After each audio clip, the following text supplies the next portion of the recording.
ओम शांति। बहुत सारे भाई बहन एक ही कंप्लेंट करते, एक ही क्वेश्चन पूछते हैं, कमेंट करते कि भाई जी, बहन जी, हम परमात्मा की याद में तो बैठते हैं लेकिन हमारा मन नहीं लगता है, मन भागता है। और हम कामकाज में रहते सो तो ठीक रहते, लेकिन जैसे ही हम शांति में बैठते, परमात्मा को याद करते हैं, तो पता नहीं क्या क्या पिछली बातें याद आती हैं, परमात्मा याद नहीं आता है। इसका कारण पता है क्यों नहीं आता हमें बाबा याद? जैसे हमारा लौकिक पिता एक जन्म का है और उसको याद करते हैं तो भी आ जाता है, और परमात्मा तो हमारा जन्म जन्म का पिता है, फिर वो क्यों नहीं आता है? कारण क्या है? वो छोटी सी गलती आप सभी ने शायद सुनी भी हो।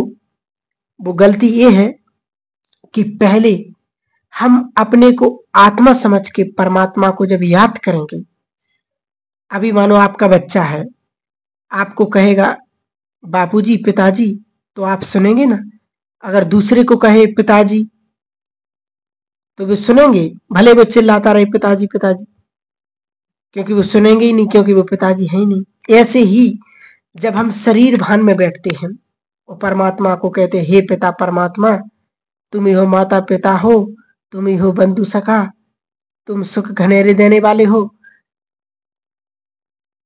तो जब वो शरीर का पिता है ही नहीं तो वो सुनेगा आपकी क्यों? योग लगे क्यों? पिता हो तो याद करे ना। तो हमारी गलती ये है, जैसे आपने चित्र देखा होगा रबड़ का, लाइट वाला, कि उसमें तार होता है, उसके ऊपर होता है प्लास्टिक, अंदर तार रहता। हम तार का तार से कनेक्शन करते हैं, लेकिन मैं रबड़ नहीं उतारती हूँ, और कनेक्शन यदि जोड़ दिया जाए तो सारा तार जोड़ दिया जाए, लेकिन वो कनेक्शन नहीं होगा, क्योंकि गलती एक ही की प्लास्टिक उतारा ही नहीं। इसी रीति से आप देखो, हमारे मंदिरों में चमड़ा ले जाने की मना है।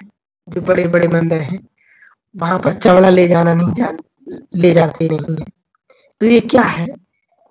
परमात्मा से मिलने का जब जाते हैं तो चमड़ी को लेकर जाते हैं। शरीर क्या है? कहते हैं ना, दुनिया में आज दो चीजें हैं, एक है चमड़ी और दूसरी है धमड़ी, पैसा। यही दो चीजें हैं ना। तो चमड़ी के साथ आप परमात्मा से मिलने जाते हो, मंदिर में भी जब जाते तो चमड़ा नहीं ले जाते, और यदि आप परमात्मा से मिलने जाते हो चमड़ी के साथ तो कैसे मिलेगा?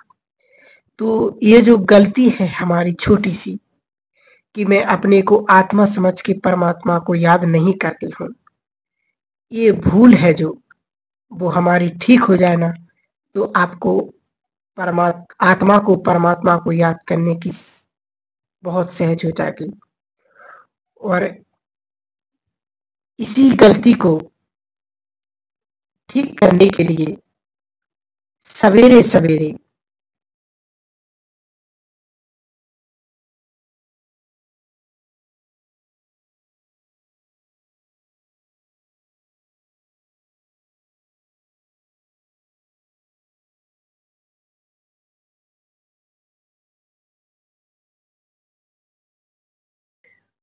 और दूसरी बात, योग ना लगने का कारण है कि हम सारा दिन संसार में क्या देख रहे हैं।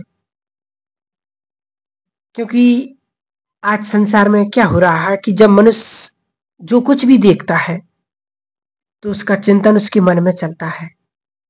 ये मन की सूक्ष्म गति है। जो मन ने देखा वो मन में प्रारंभ हो जाती है। क्योंकि हमें व्यर्थ चीजों से बचना है। वो व्यर्थ चीजें हमारे मन पर हावी तो नहीं हो रही हैं।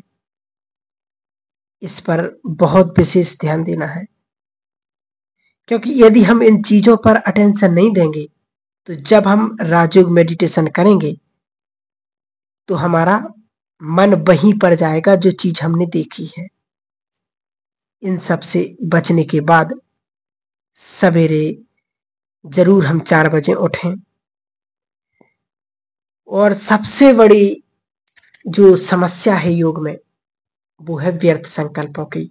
तो इन व्यर्थ संकल्पों को यदि समाप्त करना है तो हम सुबह 4 बजे उठ करके उस प्रभु पिता से बस सहज ही बातें करो कि आप मिले, आपने हमें सब कुछ दिया, आपका शुक्रिया। करोड़ों आत्माओं में से हमें चुना बाबा ने, उसके लिए दिल से शुक्रिया। अनेक आत्माओं को दुआएं दे दो, आपका भला हो, आप सदा सुखी हो, आगे बढ़ो। तो जब हम ऐसी अच्छी अच्छी दुआएं प्रकृति को, संसार को और बाबा को देंगे, ऑटोमेटिक हमारा योग धीरे धीरे सहज लगना शुरू हो जाएगा। लेकिन वो भी एक आत्मिक स्वरूप की स्थिति में, शरीर का भान भूलते जाएं कि मैं एक आत्मा हूं और परमात्मा की संतान हूं। जब इस प्रकार से हम करेंगे तो हमारा योग बहुत सहज और पावरफुल लगने लगेगा। क्या है, कई लोग क्या करते कि कई 7 बजे उठते, 6 बजे उठते, तो उस टाइम पर हमारा मन कई सारी चीजों से भर जाता है। और अगर 4 बजे उठ सकते हैं तो 4 बजे उठ करके हम अव्यक्त मूल्य पढ़ें, ईश्वरीय महावाक्य पढ़ें, थोड़ी खुली हवा में घूमें, घर के आंगन में, वरांडे में, जैसे भी खुला मैदान हो, छत पर चले जाएं। ये संसार कितना सुंदर है, संसार का ये नाटक कितना अच्छे तरीके से आगे बढ़ रहा है। तो ऐसे सबसे पहली बात है कि अपने विचारों को सुंदर बनाएं और आपका मन फिर राजयोग का एंजॉय करेगा और आपका मन बहुत सुंदर और बहुत सरल होने लगेगा। और सबसे इम्पोर्टेंट बात कि जब आप उठें, यदि 4 बजे अभी शुरू शुरू में नहीं उठ पा रहे हैं, 5 बजे उठते हैं, तो 5 बजे उठते ही फ्रेश हो, बड़े अपना मुंह हाथ धो करके और फिर 108 बार लिखें कि मैं सर्वशक्तिवान की संतान मास्टर सर्वशक्तिवान हूं। तो धीरे धीरे ये सर्व शक्तियां उनके ब्रेन में प्रवेश करने लगेंगी। कई सारे ये भाई बहनों के अनुभव है, 108 बार लिखना ही लिखना है कि मैं मास्टर सर्वशक्तिवान हूं, तो बहुत ही एनर्जेटिक हो जाएंगे। 10-15 मिनट ही लगेंगे इसके लिए। तो जो मन के ऊपर एक प्रकोप सा था वो धीरे धीरे हटने लगेगा और एक मैं भगवान की संतान हूं, मैं एक आत्मा हूं। तो फिर जब हम ऐसे लिखेंगे तो हमारा योग बहुत सहज और बहुत सरल होने लगेगा, योग अपने आप ही लगने लगेगा। ये कई भाई बहनों के सत्य अनुभव हैं। और तीसरी बात बाबा ने बताई है कि जब हम सोते हैं उस टाइम 10 मिनट बाबा का शुक्रिया करके, उनसे शक्तियां भर करके हम जब सोएंगे तो हमारा योग बहुत सहज और सरल लगने लगेगा। ऐसा ना हो कि सारे दिन का बोझ लेकर के ना सो जाए, व्हाट्सएप देखते हुए ना सो जाए, जो बहुतों को आदत पड़ गई है। और ऐसे ही सवेरे के टाइम अमृत वेले के समय बाबा को याद करें और एक इवनिंग के समय।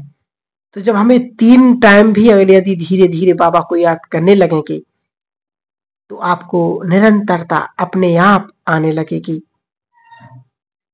ट्रैफिक कंट्रोल में भी बाबा को 1 मिनट याद करें तो आपकी एकाग्रता बढ़ने लगेगी और आप योग के लिए नहीं, योग आपके लिए खींचने लगेगा। बैठने के लिए आपको विवश करेगा योग, कितना आनंद होगा इसमें। और इससे हमारी अंदर की शक्तियां बढ़ने लगेंगी, स्थिति अचल अडोल होने लगेगी। और चाहे सेवाओं का फील्ड हो, चाहे परिवार में काम हो, तो जब योग की शक्ति अच्छी होती है तभी काम सहज होता है।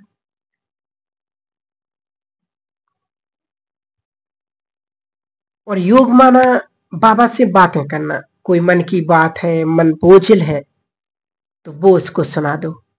कोई समस्या है, वो उसको सुना दो। कोई अच्छी बात है, वो उसको सुना दो। अपने आप जब हम उससे बातें करने लगेंगे, कनेक्ट होने लगेंगे, तो अपने आप योग हमारा लगने लगेगा।